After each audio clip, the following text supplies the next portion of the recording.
What's up, friends? Just this last week we got a new album from Doja Cat, and as the thumbnail suggests, I'm going to give you a rundown of not one, but two of the signature sounds from Scala. In this episode, I'm going to feature both the light and dark sides of the album, from the energetic thump of Demons to the more reserved feel of Balut. As always, use the timestamps below at your leisure, and you can find the whole project, stems, and more over at the Patreon. Let's dive into it.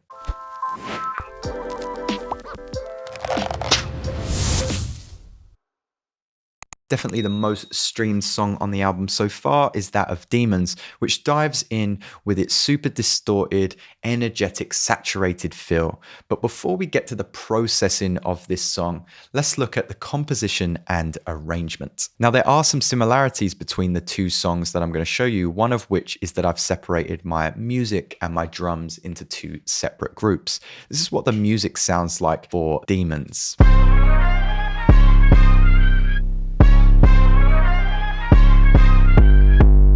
Alright, so probably the hardest thing to get down was this string sound. It's played in almost in a triplet fill. So change your grid size by selecting Command 3, and then you can use Command 1 and 2 to change the divisions of that grid. Bum ba ba ba da bum ba bum ba bum ba bum bum. That was kind of the pattern that I was trying to march onwards as I drew this pattern in. In the actual song, it sounded like there was multiple layers. So I had a higher string, a lower string, and a flute melody. But it also sounded like it was getting thinner and kind of like being sped up on a VHS tape. So what I ended up doing for the top and highest layer was kind of using the utility to just draw down the automation so that the lower strings would come through over time. I made sure to roll off any lows and add some reverb.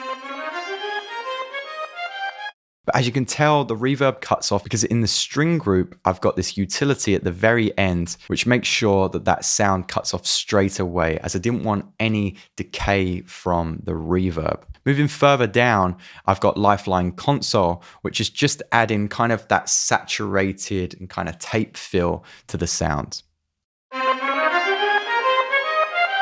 But I got that kind of sped up VHS sound from reducing the width and adding the EQ8. The EQ8 kind of gets rid of any lows as we move through that pattern.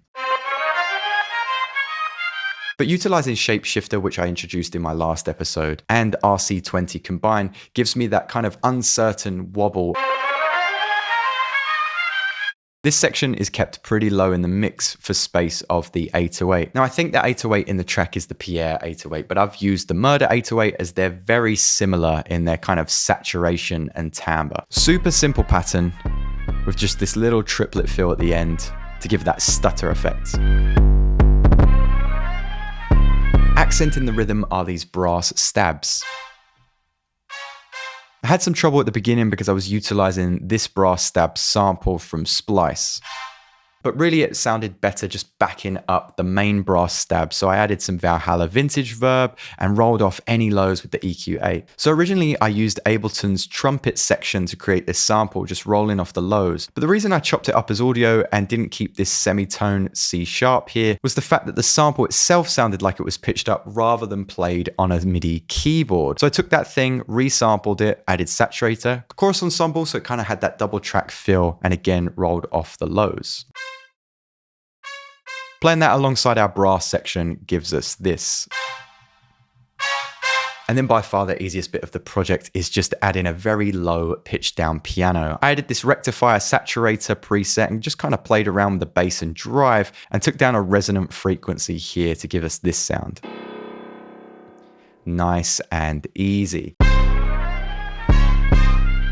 But just to get a little bit more saturation, I added this to a music group utilizing RC20, noise, a tiny bit of wobble, just 1% there, and as you can see, mostly distortion on the crunch preset. Why do we do this? Well, this gives the effect like all of our musical instruments are running through the same piece of analog gear and they're running hot, meaning that they're clipping the limiter as they're too loud.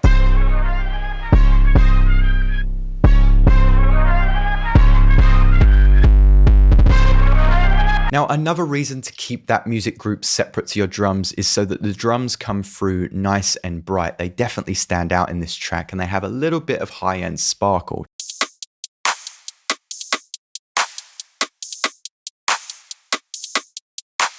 Before we get to the processing, we've got a clap, rim shot, hat, and open hat, and I'm using all 3 Baker samples for this drum kit. The clap on its own is something I've pitched up 1 semitone, added a glue compressor and EQ8 for extra snap.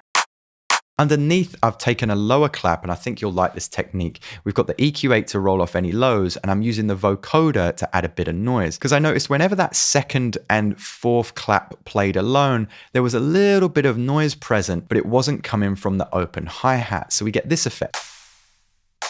You can dial in your noise by choosing 40 bands, decrease the depth, increase the formant. Formant's going to give you a brighter or darker sound. Increase the attack and take that release way up. That's going to give you more or less tail from the noise. And then just dial in your dry wet to taste. From there, I've got this nice dry rim. EQ8 to take off all the lows and a little bit of utility to just boost the gain a tiny bit. And then we've got this hi-hat pattern, 2 hits on the downbeat, followed by a straight pattern. And then an open hi-hat. Now I did mention that there was some high-end sparkle. So I've increased a frequency that I liked with the open hi-hat and matched that with a frequency that I liked with the closed hi-hat. That gives us a little bit more top end and air.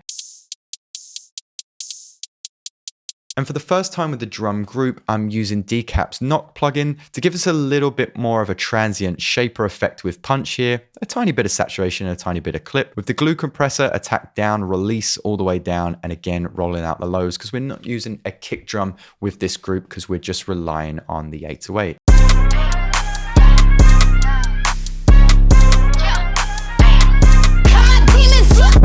Now, from demons to something a little bit more angelic, let me tell you about today's sponsor because they truly are a lifesaver, DistroKid. I've got some new music coming out just tomorrow and I use DistroKid for all of my releases. They make things so easy from their marketing tools to the way they can help you master your track. If you want 7% off your first year, then just use the link in the description below.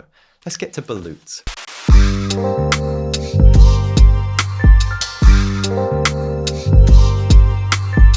All right, so Balut, we've got something a little bit lighter on the ears here. We've got a smaller melodic group and a more minimal drum pattern. Let's check out the melodic group before we get to the processing.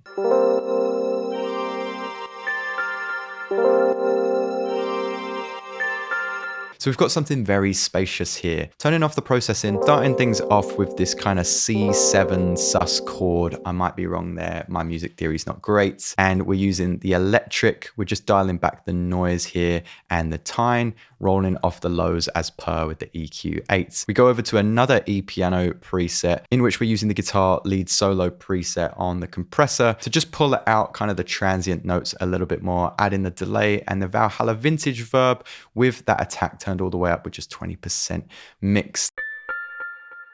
And then underneath, I've got some subtle woodwind, again, from the free woodwinds in Ableton. No presets or effects added to this track.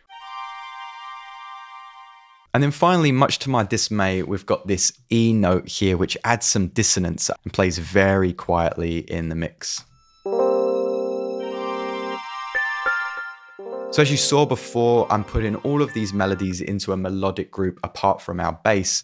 I'm washing everything out with this Valhalla vintage verb with the mix at around 25%, the glue compressor here, the attack some of the way down, release almost all the way down and the ratio at 2. Just adding the makeup gain here just to get a little bit more loudness out of this stack of instruments, rolling off the lows as per, limiter just to boost the gain a little bit more, and then the sidechain compressor at the end here, which you'll see is linked to the rim shot, just so that rim cuts through the mix.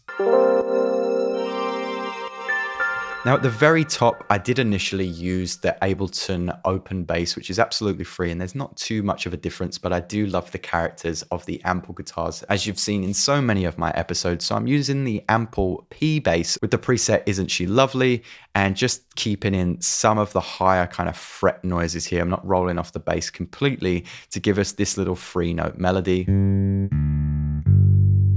With that lowest note coming in a little bit ahead of the bar line, no quantization.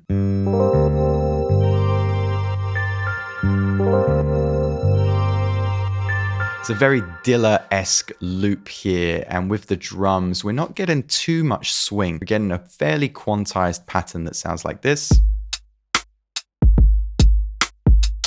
We've got a closed hi-hat, which is taken from a longer acoustic hi-hat loop, and I'm making sure that it doesn't sound as full by taking down the transients using Beats, Transients, the forward mode, and taking that envelope down to 17.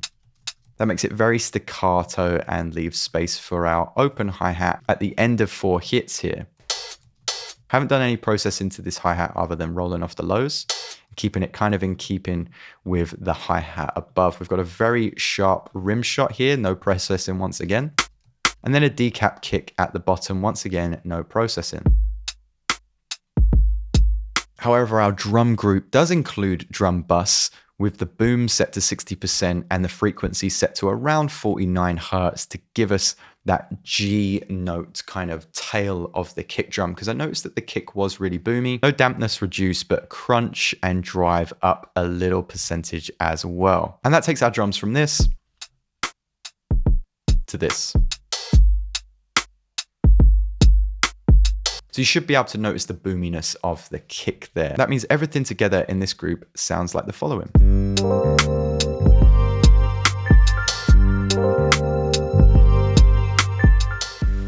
So how did you get on with today's episode, guys? Don't forget that you can get this entire project and the stems, should you not use Ableton, over at the Patreon, as well as book one-to-one sessions with me. What do you want to see in future episodes as well? Do let me know. We're on our way to 50,000 subscribers, so if you haven't yet hit that button, make sure you do.